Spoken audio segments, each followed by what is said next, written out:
반장 인사합시다. 앉아서. 누구지? 궁금. 앉아서 차렷 격리합시다. 응? 네. 네. 안녕하세요는 뭐야? 안녕히 가세요야? 반갑고 주말에 좋은 주말 보냈기를 바라는데 오늘은 어디 할 차례죠? 58? 56? 자, 대유법이군요. 대유법. 56페이지 맞지? 부지런히 해서 저거 수업 후반부에는 문제를 많이 푸는 그 위주로 가야 되니까 꼼꼼하게 잘 챙겨봅시다.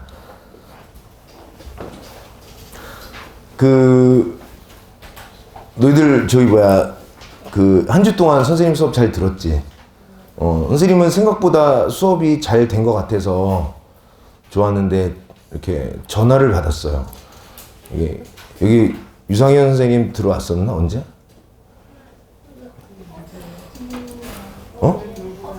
어제 수업했었나? 했었어? 대표. 들어왔었어? 수업도 했었어?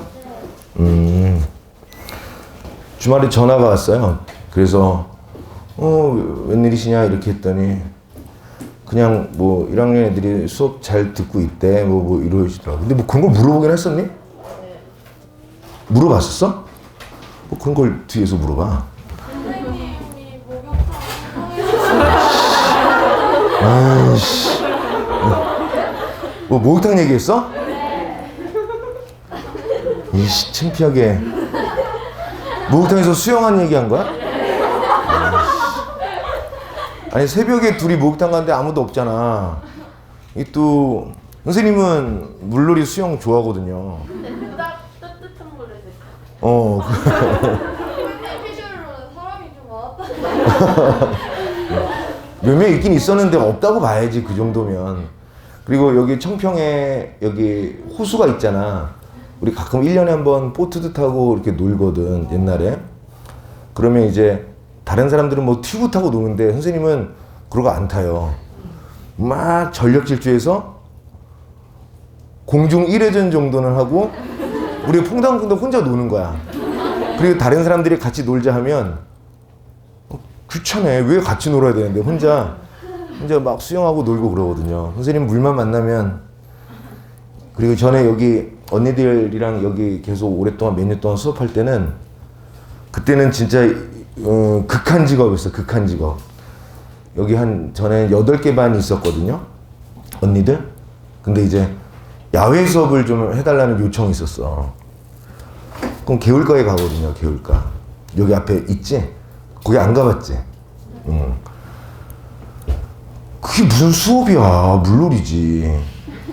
그래서 선생님은 처음에는 이렇게 물놀이 가도 수업을 하거든요. 근데 교실은 이렇게 마이크도 쓰고 제한된 공간 안에서 이렇게 하는데 한 번 처음으로 물놀이 가서 책을 미리 준비했어요. 젖을까봐. 책을 비닐에다가 이렇게 싸서 페이지 어디 할 걸. 그래서 복사를 미리 해서 언니들한테 이렇게 줬지. 다 필요 없고 필기도 안 해도 되니까 이거 꼭 갖고 와서 수업을 해야지. 그랬더니 애들이 설마 수업할까 그랬는데 수업을 50분 동안 내내 한 거지. 목이 다 쉬었어요. 목이. 아무리 떠들어도 애들은 막 발로 물 잠그치고 노는 거지. 그래서 안 되겠다. 그래서 다음 야외 수업은 물놀이를 했거든요. 근데 여기 선생님들이 물을 다 싫어해. 나만 좋아했거든. 그래서 모든 선생님들이 그럼 나도 부탁해서 3일에 걸쳐서 모든 반 야외 수업을 한 거야. 피부가 다 벗겨지고 타갖고 극한 직업이지. 그래서 나가야 되겠다. 그때부터 본격적으로 생각했지. 선생님은 살 타는 거 선생님 그래서 반팔도 잘 안 입어요. 살 탈까봐. 소중하니까. 자, 대유법 봅시다. 대유법. 말이 길었네. 대유법은 자, 설명은 되게 어려워요. 이 책이 되게 쉽게 쓰여진 내용인데도 불구하고 뭐 글은 좀 어려울 거예요. 한번 이해가 되나 봅시다. 대유법은 하나의 사물이나 관념을 나타내는 말이 경험적으로 그것과 밀접하게 연관된 다른 사물이나 관념을 나타내도록 하는 수사법이라고 사전에서 정의하고 있어요. 이렇게 되면 이해하겠니? 그래서 사전 정의가 더 어렵네요. 그러놓고 선생님 버전으로 개념을 풀어봅니다.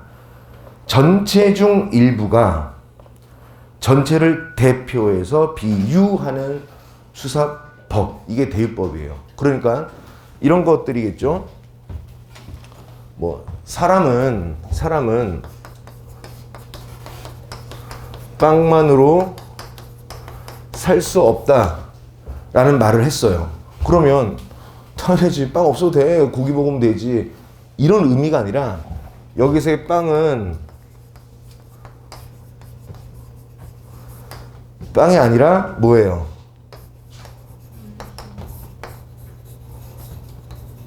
음식이라는 거죠. 그치? 사람은 먹는 것만으로는 살 수 없다, 이런 얘기야. 무슨 얘기야? 그래서 처먹기만 하지 말고 머리도 좀 쓰고 사고도, 철학적인 사고도 좀 하고 그래라, 그런 내용이에요. 그때 빵이라는 의미가 브레드가 아니라 음식이라는, 푸드라는 음식을 알고 있어야 되겠죠. 이런 게 대유법이에요. 무슨 얘기인지 알겠지? 뭔가가 얘가 전체를 대표해야 돼. 그래서 대유법의 대가 대신할 대자, 대표하거나 대신하는 거. 자, 하나 볼게요. 혹시 학교에서 관동별곡 시험 본 적 있는 사람? 봤어? 시험범이었어? 공부 열심히 했니? 엄청 길지? 네. 짜증나지? 그럼 관동별곡을 아는 사람? 그래. 어때? 할만해? 되게 어려웠던 것 같아요. 봤던 거. 맞아. 어렵다기보다는 길죠. 어렵기도 하고.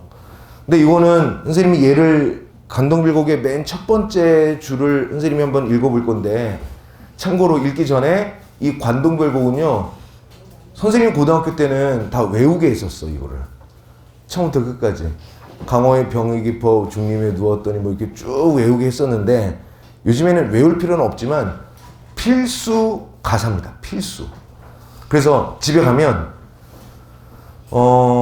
얘들아, 혹시 우리 학교 교과서가 신사고 교과서다. 신사고는 없나? 뭐가 있지? 내가 교과서를 잘 몰라서. 어쨌든 다 해야 돼. 2학기. 너희들 2학기 때 뭐 배우는지 확인 안 하고 왔죠? 대부분 관동별곡 해요. 안녕. 열심히 하는 거예요. 열심히. 거기서 강호의 병이 깊어 중림에 누웠더니, 이렇게 이걸 설명해버리면 선생님이 2학기 중간고사 일부분을 설명하는 셈이 되는데, 강호의 병이 깊어 중림에 누웠더니 라고 정철의 관동별곡 중에서 앞부분을 한번 떠들어 봤는데요. 강호는 뭘 얘기하는 거지? 강호, 강과 호수를 얘기하죠. 근데 의미는 강과 호수를 얘기하는 게 아니라 뭘 얘기하는 거야? 자연 전체를 얘기해요. 근데 자연에 강과 호수밖에 없어? 아니지. 꽃도 있고 풀도 있고 나무도 있고 돌도 있고 많잖아. 그래 안 그래? 그런데 강호라고 해요. 그리고 저번 시간에도 한번 얘기했던 것 같은데, 가사 얘기하면서 옛날 사람들은 따라쟁이라고 했던 거 기억나? 그래서 그 원래 강호를 자연이라고, 자연을 대표하는 것을 강과 호수라고 하는 사람 몇 부류가 있겠지? 송순이라든가 몇 사람 있어요. 그 뒤로는 모든 자연을 자연이라고 하지 않아. 따라쟁이라고 했잖아. 그리고 지금은 따라하면 좀 이상하지만 따라해야만 좋은 거라고 믿고 있었던 시대가 있었어요. 그때를 뭐라고 하냐면 모방주의 시대 또는 모방주의라고 하는데, 역시 정철도 모방한 거예요. 앞사람 거를. 그러니까 앞으로 너희들이 고3 때까지 고전 작품을 보는데 강호가 나오면 100%가 아니라 101%, 만 퍼센트, 10만 퍼센트 모두 자연이에요. 자연. 하나 더 얘기해 줄게. 꼬리를 무는 개념. 자연은 말이야, 고전 시가에서 자연이 부정적일 가능성은 제로입니다. 자연은 긍정이에요. 무조건. 뭐 우러름의 대상도 되고, 그 다음에 존경의 대상도 되고, 좋은 대상도 되고, 친구도 돼요. 하지만 자연이 나쁘다, 자연을 부정적으로 인식하는 고전 시가는 선생님이 한 번도 본 적이 없고 볼 일도 없을 겁니다. 선생님 말 한번 유치하지만 따라해볼까? 이것도 되게 도움이 돼. 너희들 학교 시험 문제 풀다가 이런 경우 있잖아. 내가 이 작품은 아는데 문제를 풀려고 1, 2, 3, 4, 5번 보니까 모르는 작품들이 나오잖아. 그럴 때 고전 작품이 나오는데 만약에 자연이 나왔다. 그럼 다 긍정이야, 다. 그 자연 자체가 다 긍정이라고요. 따라쟁이들이니까.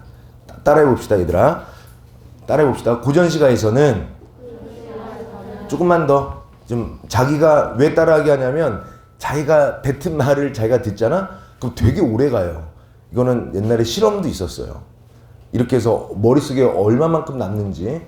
그래서 선생님도 귀찮지만 따라하게 해봅니다. 자, 고전시가에서는 모든 자연이 긍정으로 나타난다. 알겠지? 나중에 몰라도 처음 보는 거라도 자연이 나오면 그냥 긍정이야. 알겠죠? 자, 그 다음에 밑에 거 볼게요. 신경님의 신경님이란다. 신동엽의 껍데기는 가라 이렇게 나와 있죠. 껍데기는 가라. 이거 본 사람. 그래. 껍데기는 가라지만 의미는 거의 꺼져라 이런 뜻 아니야? 그치? 꺼지래요. 가. 그럼 얘는 긍정이야, 부정이야? 부정이죠. 그 다음에 우리가 했던 거, 우리 1, 2강에서 뵀던 거 기억나죠? 화자는, 이거 한번 연습이나 한번 해볼까, 이거 갖다가? 자, 껍데기는 가라의 일부이긴 하지만, 껍데기는 가라, 한라에서 백두까지 향그러운 흙가슴만 남고 그 모든 쇠붙이는 가라 이거죠. 그러면 남는 건 뭐야? 향그러운 흙가슴은 남는 거죠. 그건 너 남아. 그리고 이 나쁜 새끼 넌 꺼져. 그게 뭐야? 껍데기와 쇠붙이죠. 그러면 지금 얘들아 봐봐. 지금 부정적인 게 여기 있으니까 가라 하는 거 아니야? 그러면 화자는 긍정이야, 부정이야? 부정이죠. 부정이니까 가라고 얘기하는 거 아니야. 좋은데 가라고 하진 않잖아. 쇠붙이와 껍데기가 있으니까 부정적인 상황에서 부정적 정서로 갔다가 근데 이거를 체념하거나 좌절하는 게 아니라 가라. 좋은 건 남고 가라고 해서 나쁜 것들을 꺼지라고 하는 의지가 있는 거죠. 그럼 요것만 봤을 때 주제를 뽑아내면 세모 동그라미가 되는 거야. 이런 식으로 시를 분석하란 말이죠. 이해됐지? 자, 다음에 여기서 대유법도 설명이 되는 거니까 한라에서 백두까지는 뭐야? 한라산은 어디에 있어요? 한라산은 제주도에 있고 백두산은 제주도는 지명 얘기하고 북한은 왜 북한이라는 동네가 어디 있어? 함경북도에 있죠, 그렇지? 거기에 맨 꼭대기에. 그러면 한라에서 백두까지라고 한다는 것은 산을 얘기하는 게 아니라 한라산과 한라에서 한반도가 이렇게 있다면 여기 한라에서 백두까지니까 이 산을 얘기하는 게 아니라 한반도 전체를 얘기하는 거죠. 한반도 전체를 얘기하는데 한반도에 한라산과 백두산밖에 없는 건 아니잖아. 굳이 산 얘기해볼까? 설악산도 있고 우리 동네 뒷동산도 있고 그리고 한반도를 대표하는 게 산밖에 없어. 강도 있고 바다도 있고 되게 많잖아.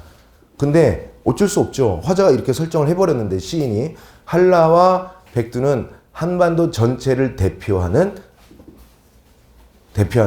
대유법이 사용되었다. 이렇게 보면 되는 거죠. 그래서 개념 18번째, 18번째 대유법 됐고요. 이번에는 풍유법 봅시다. 풍유법. 풍유법은 간단합니다. 시험에서도 잘 나오진 않으나 그래도 안 볼 수는 없겠죠. 특히 화법과 장문, 너희들은 아직 선택하는 게 아니구나. 화법과 장문 같은 경우에서는 조건 문제가 나와요. 조건 문제. 조건 문제는 수학에도 있고 영어에도 있지, 그치? 국어에도 조건 문제가 있어요. 조건에서 뭐 첫 번째나 두 번째 조건에서 풍유법을 활용하여 이렇게 나오잖아. 그럼 알아야지 조건을 알고 제거할 거 아니니. 풍유법은 뭐냐면 본 뜻은 숨기고 비유하는 말만으로 숨겨진 뜻을 암시하는 수사법 다 됐고요. 이거를 별표 치면 돼요. 속담, 격언 이게 있으면 돼요. 속담, 격언. 그러니까 문학작품에서 속담이나 격언이 있으면 무조건 풍유법이 되는 거예요. 선생님 말 따라해볼까? 속담 해봐. 속담, 격언. 두 가지 중에 하나만 있어도 돼요. 그리고 이솝 우화의 형식, 즉 인간이 아닌 동식물 따위가 의인화되어 교훈적 이야기를 전하는 내용이 포함되어 있어도 풍유법이 된다. 자, 윤동주의 간이라는 작품은 많이 안 봤을 텐데 혹시 알고 있는 사람 윤동주의 간 본 적은 있다. 본 적 있죠. 봐둬야 되는 작품이에요. 자, 일단 봐봐. 바닷가 햇빛 바른 바위 위에 습한 간을 펴서 말리우자. 코카서스 산중에서 도망해온 토끼처럼 둘러리를 빙빙 돌며 간을 지키자. 내가 오래 기르는 여인 독수리야. 와서 뜯어먹어라. 시름 없이. 너는 살찌고 나는 여의어야지. 그러나 거북이야. 다시는 용궁의 유혹이 안 떨어진다. 프로메테우스, 불쌍한 프로메테우스. 불을 도적한 죄로 목에 맷돌을 내고 끝없이 침전하는 프로메테우스. 자, 여기 보면 두 가지 옛 이야기 있지 않니? 혹시 프로메테우스 알죠? 얘기. 그리스 로마 신화에 나오는 최초로 신으로부터 불을 빼앗아서 인간에게 준 거잖아. 그럼 신화죠. 근데 또 위에 뭐가 있어? 토끼전과 관련한 거 있지 않니? 간. 두 가지 토끼전의 배경설화인 구토지설과 그리스 로마 신화의 프로메테우스 전설이 나오는데요. 우화가 등장한 거죠. 그치? 이렇게 되면 풍유법이 사용되었다는 거야. 이런 류. 알겠죠? 자, 넘겨서. 자, 여지껏 그러면 19번째까지에서는 우리가 뭘 배웠냐면요. 여러 가지 많은 걸 배웠어요. 벌써 20번째 개념인데 비유법이란 걸 다 배운 거야. 비유법은 뭐라고요? 원관념과 보조관념을 가지고 뭐 한 거야? 원관념, 보조관념을 설정해 놓고 원관념을 잘 표현하게끔 하는 게 비유법이라고 얘기했었죠. 비유법에는 총 몇 가지가 있었지? 좀만 더 써. 6가지. 6가지. 직유법, 의인법, 다시 직유법, 은유법, 의인법, 화류법, 대유법, 금방 했던 또 방금 전에 했던 풍유법. 직유, 은유, 의인, 화류, 대유, 풍유 6개야. 그래서 비유법 소개는 다 됐는데요. 이제 여기서 많이 헷갈리죠. 지난번에도 이것과 관련한 질문을 받았는데 58페이지 20번째 개념 비유와 상징이 있는데요. 비유와 상징이 좀 많이 헷갈려. 여러분들 많이 헷갈릴 거야. 자, 이거는 좀 읽어보면서 천천히 다시는 비유와 상징이 헷갈리는 일이 없도록 한번 해보려고요. 이번에는 앞서 배웠던 비유를 상징과 한번 비교해 보려고 합니다. 다들 알겠지만 비유는 원관념을 보조관념에 빗대어 표현하는 수사법이죠. 이 비유에서는 이 원관념과 보조관념을 제대로 이해하는 게 엄청 중요해. 그렇다면 상징은 어떻게 할 거냐? 상징도 원관념과 보조관념이 존재해요. 근데 비유법 설명할 때 상징을 설명하지 않았던 이유는 비유법과는 좀 다르기 때문이야. 여기서 한번 설명해 볼게요. 자, 밑에 선생님 얘기를 잠깐 써놨죠.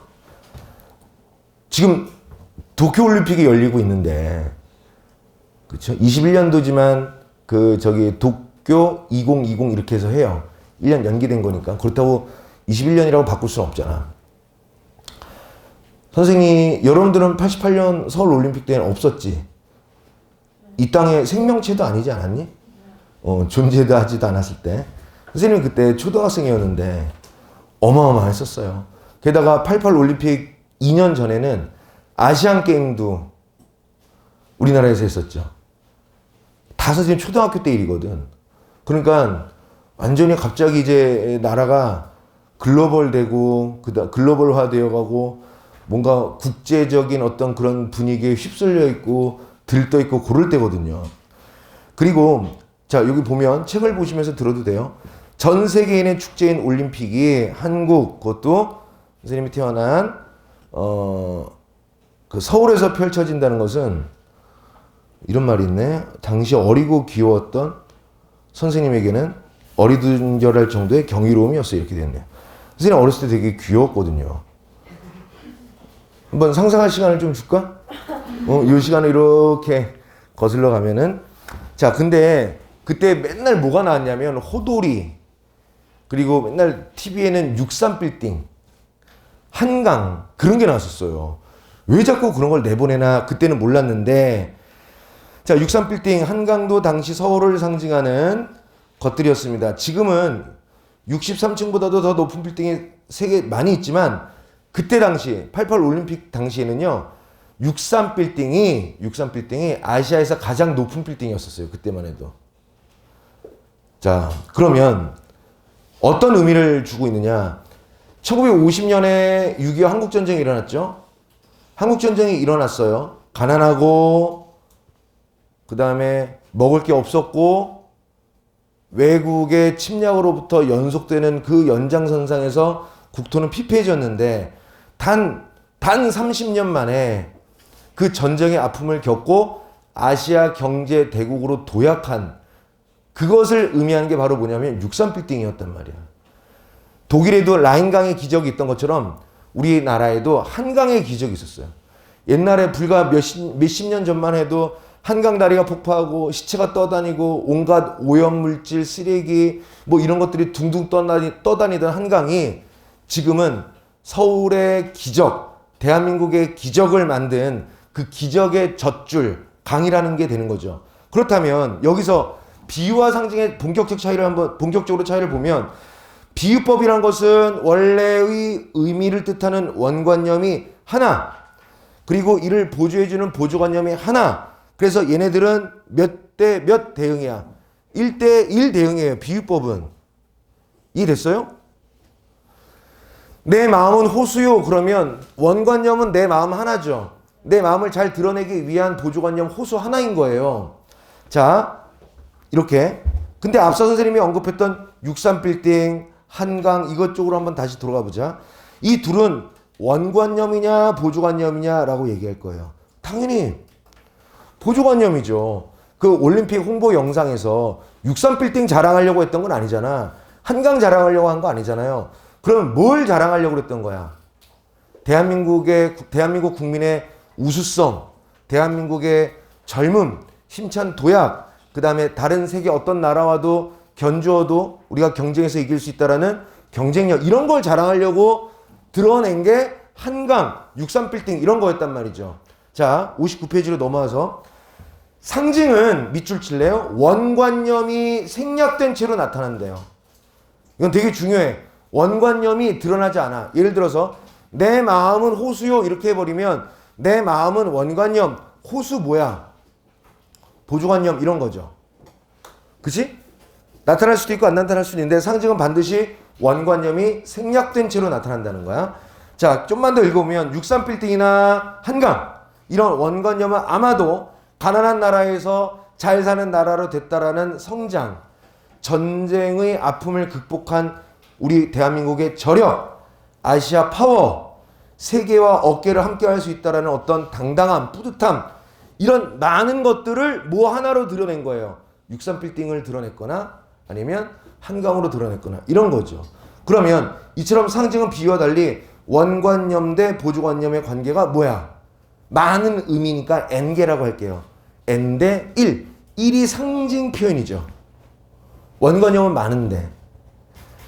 작품 하나 더 보죠. 김광섭의 성북동 비둘기. 이것도 여러분들이 반드시 공부해야 할 필수 작품입니다. 자, 예전에는 사람을 성자처럼 보고 사람 가까이, 사람과 같이 사랑하고 사람과 같이 평화를 즐기던 사랑과 평화의 새 비둘기는 이제 산도 잃고 사람도 잃고 사랑과 평화의 사상까지 낳지 못하는 쫓기는 새가 되었다. 이 비둘기는 그냥 새잖아요. 새. 그냥 튀겨 먹으면 되는 새잖아요. 근데 여기서 뭐라고 그랬어요? 사랑 또는 평화 이런 것들을 상징하죠. 자, 그럼 설명이 어느 정도 됐을 것 같고요. 자, 59페이지도 괜찮다. 59페이지도 관습적 상징과 창조적 상징 이거는 한번 읽어보시면 돼요.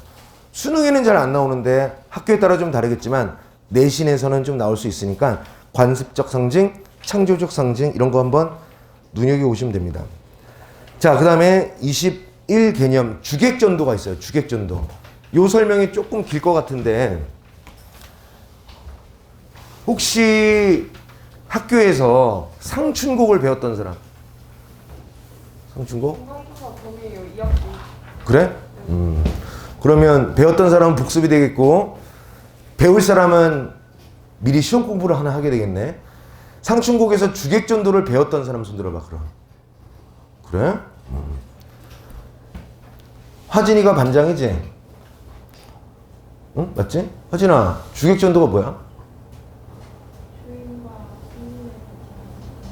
주인과 손님. 그러면 주인과 손님이 뒤집어진 거겠네? 전도됐으니까. 그거 어떻게 알지? 공부를 안 했어? 자, 이거는 문법하고도 관계 있는데요. 주객전도는 뭐냐면요. 전도는 뒤바뀐 거예요. 얘는 서로 체인지가 된 거고요. 이 주는 주체를 뜻하는 거고요. 객은 객체를 뜻하죠. 이 주객전도는 얘들아 여름 캠프까지 왔으니까 주객전도만큼은 제대로 이해하고 가야 되겠지. 주체와 객체의 뒤바뀜이에요. 근데 이걸 어떻게 확인하고 어떻게 판별하고 어떻게 골라야 하느냐. 잘 보세요. 주체와 같은 말이 뭐냐면 얘들아 서술어의 주체를 뭐라고 그래? 주어죠. 주체와 같은 말은 주어예요. 조금의 다름이 없어. 선생님 말 따라해봐. 주체 봐. 주체. 주어. 같은 말이야. 그럼 객체랑 같은 말은 뭐야? 목적어도 객체라고 해도 되고요. 그 다음에 또 누가 얘기했지 금방? 부사어도 객체라고 하는 거야. 그러면 원래 문장 속에서 드러내고자 하는 문장 속에서 주어와 목적어 또는 주어와 부사어가 바뀌면 되는 거죠. 천양이의 마음의 수습 파트를 한번 보세요. 자, 정신이 들 때마다 우짖는 내 속의 목탁새들 나를 깨운다. 이 세상에 없는 길을 만들 수가 없다. 산 옆구리를 끼고 절벽을 오르니 화자가 지가 절벽을 오른 거잖아. 그런데 어떻게 했어요? 천불산이 이건 쓰면서 해볼게요. 천불산이 몸속에 들어와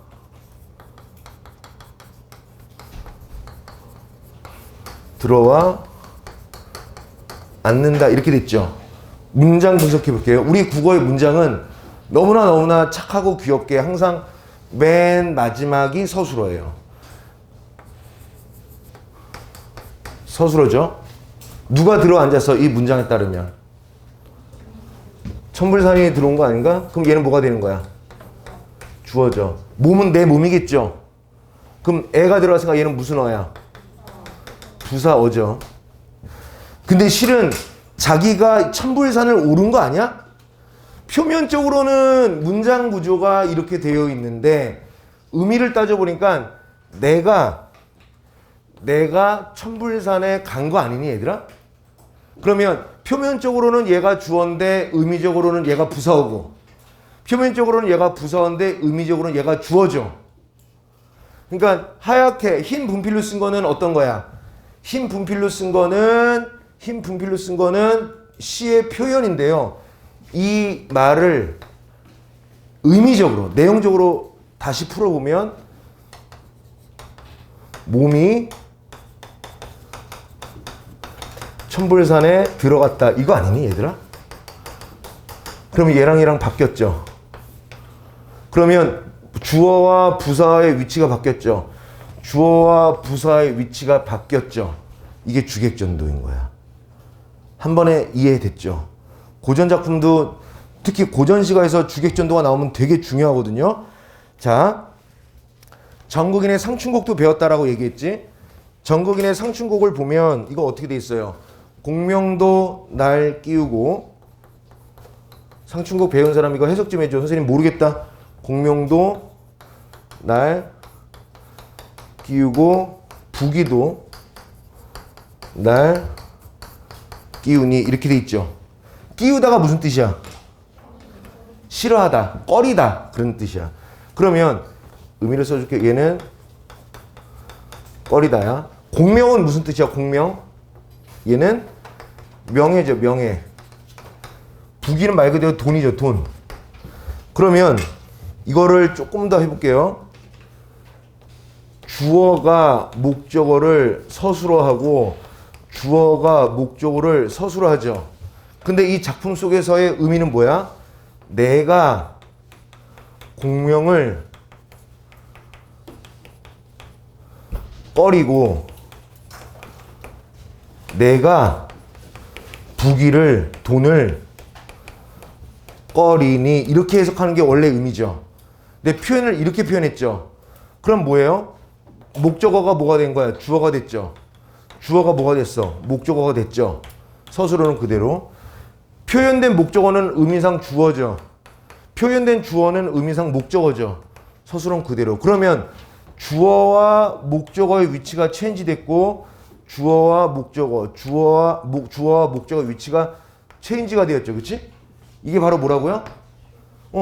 이번엔 주어 목적어. 그래서 대표적인 거 주어와 부서가 전도된 거랑 주어랑 목적어가 서로 전도된 거를 살펴봤습니다. 선생님 말 따라해볼까? 주객전도 해봐. 주객전도. 다시 한번. 주객전도로 물으면 풀기 쉬운데 모의고사 같은 데서는 그렇게 친절하게 얘기 안 해주고요. 어떻게 얘기하냐면 주체와 객체가 뒤바뀐 표현을 통해 화자의 정서를 드러내고 있다. 이딴 식으로 설명해요. 그럼 여러분들은 머릿속에 딱 뭐라고 하면 돼? 아, 주객전도구나. 그러면 서술어 찾고 주어 찾고 목적어 찾고 아니면 서술어 찾고 주어 찾고 부서 찾고 하면 되는 거죠. 그리고 표현은 이렇게 되는데 의미적으로는 이게 뒤바뀌어 있구나. 이걸 찾으면 되는 거겠죠. 그래요, 안 그래요? 대답 그렇습니까? 안 그렇습니까? 그쵸? 자고 있니? 얘들아? 자, 62페이지 봐봐. 이제 본격적으로 여러분들이 처음 아는 건 아닌데 너희들 대구법 처음 듣니? 그런데 대구법에 대해서 완벽히 알고 계세요? 대구법 선생님이 한번 설명해 볼게. 대구법. 자, 좀 지우고.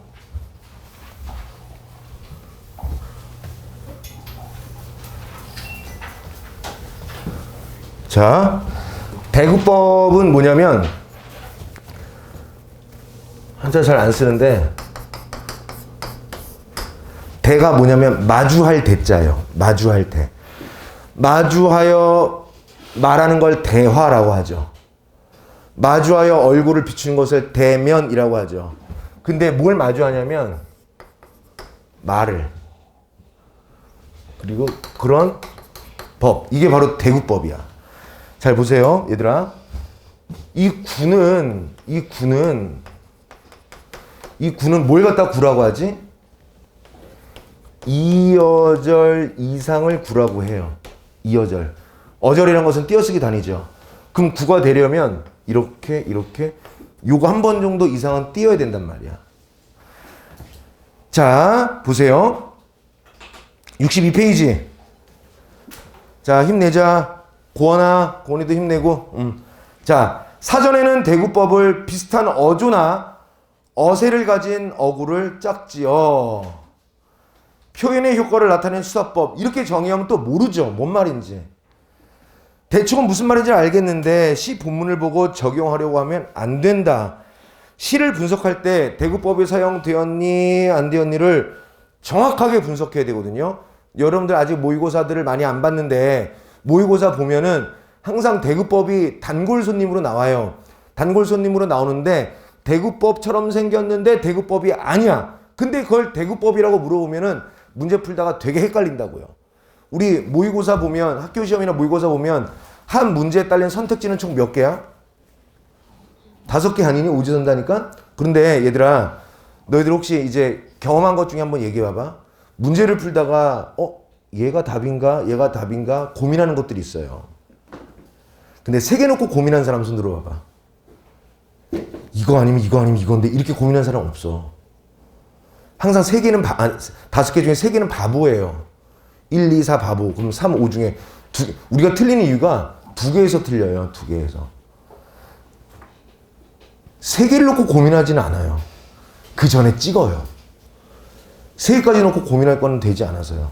그리고 문제 내는 사람도 3개는 그 누가 봐도 바보처럼 내. 그러니까 오지선다의 매력은 많아 보이지만 답이 하나 있고 그 답이 맞는지 안 맞는지 헷갈리게 하는 매력적인 오답이 하나 딱 더 있는 거예요. 매력적 오답.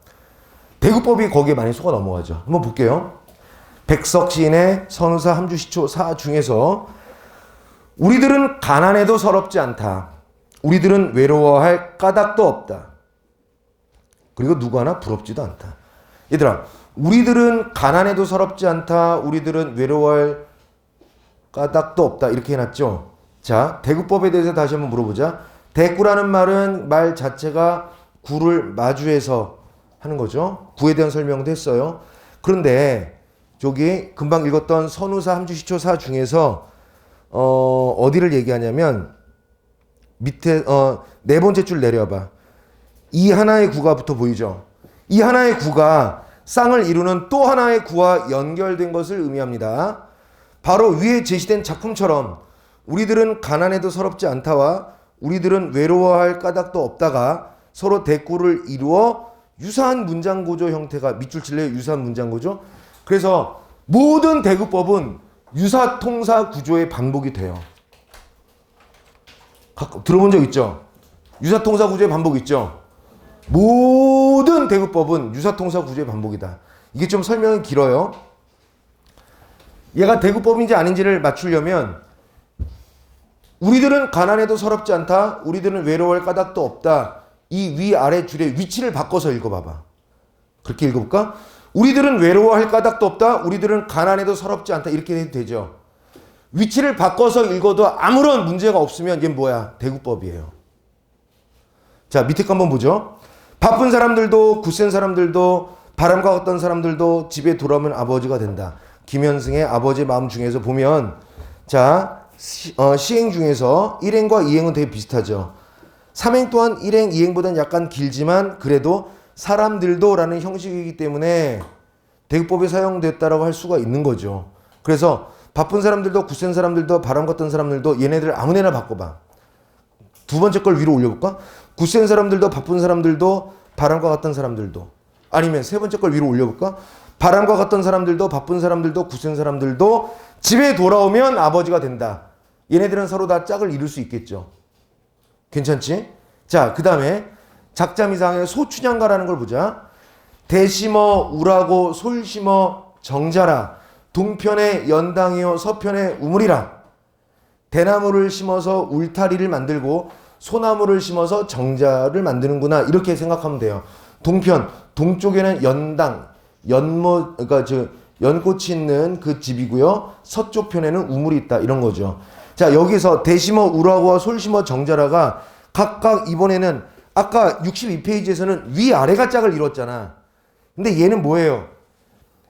한번 해봐. 대심어 우라고 슬래시 해봐. 끊어봐. 대심어 우라고 끊어봐. 그러면 왼쪽과 오른쪽을 바꿔서 한번 읽어볼까? 솔심어 정자고 대심어 울하라. 이렇게 해도 되죠. 내용의 변화에 아무런 영향을 주지 않죠. 그럼 대구법이라고요. 그리고 동편의 연당이요 서편의 우물이라. 이것도 한번 봐봐. 왼쪽 오른쪽 바꿔봐. 슬래시에서 가운데. 그럼 서편의 우물이고 동편의 연당이다 해도 아무런 상관이 없죠. 그러면 그 왼쪽과 오른쪽이 서로 대꾸가 된다라고 얘기할 수 있는 겁니다. 아시겠어요? 자, 그 다음에 밑에 거 봐봐. 밑에 거 선생님이 바꿔본 거를 써놓은 겁니다. 아시겠죠? 페이지 넘겨보자. 자, 여기서부터가 더 중요해, 얘들아. 여기서부터가. 지금 대구법은 페이지가 좀 많아. 대구법이 어디까지냐면 이게 66까지예요. 3페이지가 더 남았어. 대구법은 되게 중요하고 할 말이 많으니까. 자, 비가 오니 땅이 젖었다 라는 걸 봐봐. 비가 오니 땅이 젖었다. 자,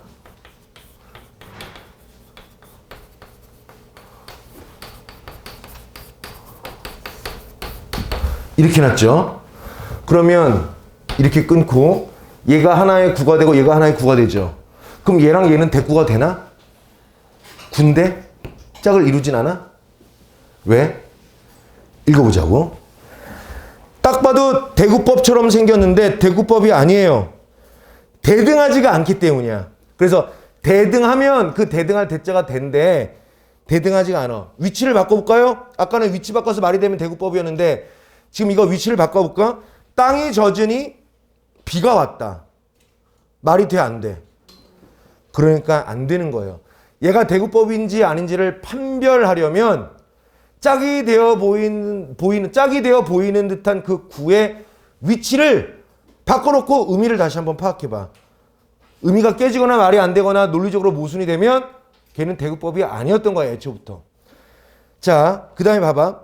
내가 집에 있으니 동생이 밖으로 나갔다. 비슷하지 않니? 그런데 동생이 밖으로 나가니 내가 집에 있다. 의미가 달라졌지. 이것도 대구법이 안 돼요. 자, 65페이지로 넘어와서 이번에는 좀 다른 경우를 봐요. 내가 집에 있으니 동생이 밖으로 나갔다. 그 다음 B. 엄마가 부엌에 있으니 아빠는 거실로 왔다. 자, 그러면 앞서 배웠던 것을 종합적으로 적용해 보면 A는 대꾸가 아니죠. 아니라고 아까 했잖아. 그렇지? B만 봐도 대꾸는 아니야.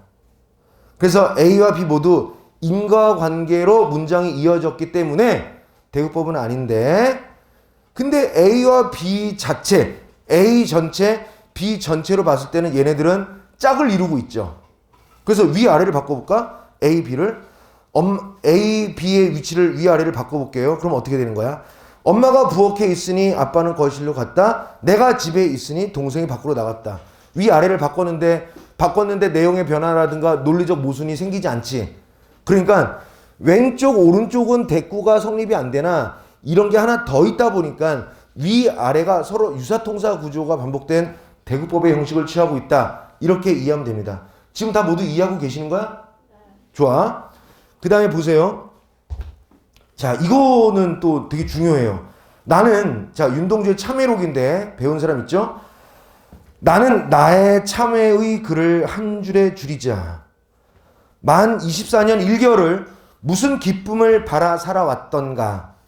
연 바꿔서 내일이나 모레나 그 어느 즐거운 날에 나는 또 한 줄의 참회록을 써야 한다. 그때 그 젊은 나이에 왜 그런 부끄러운 고백을 했던가. 밑에 설명 보세요. 제시된 작품 중에서 무슨 기쁨을 바라 살아왔던가, 그리고 왜 그런 부끄러운 고백을 했던가, 얘는 똑같지는 않죠. 근데 문장 구조는 되게 비슷하죠. 그래서 이걸 갖다 뭐라고 하냐면 아까도 선생님이 설명했지만 유사통사 구조의 반복이라고 해요. 그러나 대구법은 안 돼요. 짝을 이루는 두 구가 아까처럼 바로 왼쪽 오른쪽 붙어 있거나 위아래로 붙어 있어야 되는데 얘는 연도 다르고 위치도 많이 다르죠. 이러면 대구법은 안 되는 거야. 이해됐죠? 이와 관련해서 내친 김에 지난번에도 살짝 언급했지만 수미상관법도 한번 같이 봅시다. 자, 66페이지. 자, 힘내. 요 1교시는 66페이지까지만 할 거니까 힘내세요.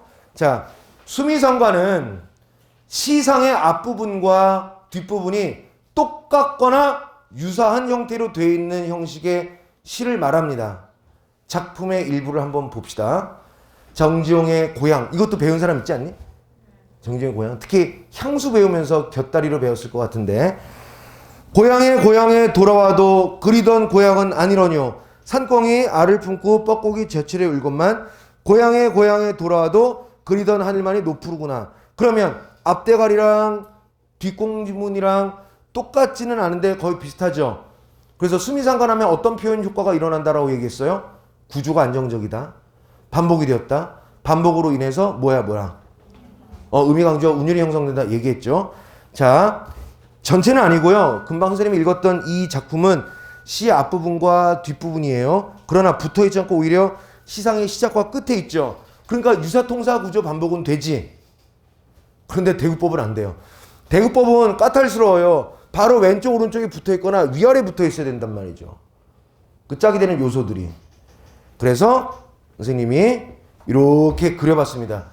유사통사 구조의 반복을 전체 집합으로 한번 놔보고요. 그 다음에 대구법과 수미상관은 이 유사통사 구조의 반복 안에 들어가는데 대구법과 수미상관은 서로 포함 관계가 없어요. 그럼 정리해볼까요 또? 모든 유사통사 구조의 반복은 수미상관이다. 말이 돼, 안 돼? 안 되죠. 모든 유사통사 구조의 반복은 대구법이다. 말이 돼? 모든 대구법은 유사통사 구조의 반복이다. 모든 수미상관은 유사통사 구조의 반복이다. 맞죠? 이렇게 되면 되는 거죠. 그지? 그러면 이제 대우법 확실히 이해되겠죠? 짝을 지어 보이는 것처럼 보이나 결국에 우리가 어떻게 해보면 위치를 바꿔도 의미의 변화가 없어야지만 대우법이 가능하다. 이런 얘기죠. 이해되셨죠? 그리고 대우법은 왼쪽 오른쪽이나 위아래로 붙어야만 그게 가능하다라는 얘기를 선생님이 말씀드린 겁니다. 아시겠죠? 자, 1교시인데 잘 들었어? 잠깐 쉬었다가 우리 2교시도 선생님 수업이죠? 그때는 원근법 하나 해봅시다. 알겠죠? 자, 인사는 생략하고 쉬세요.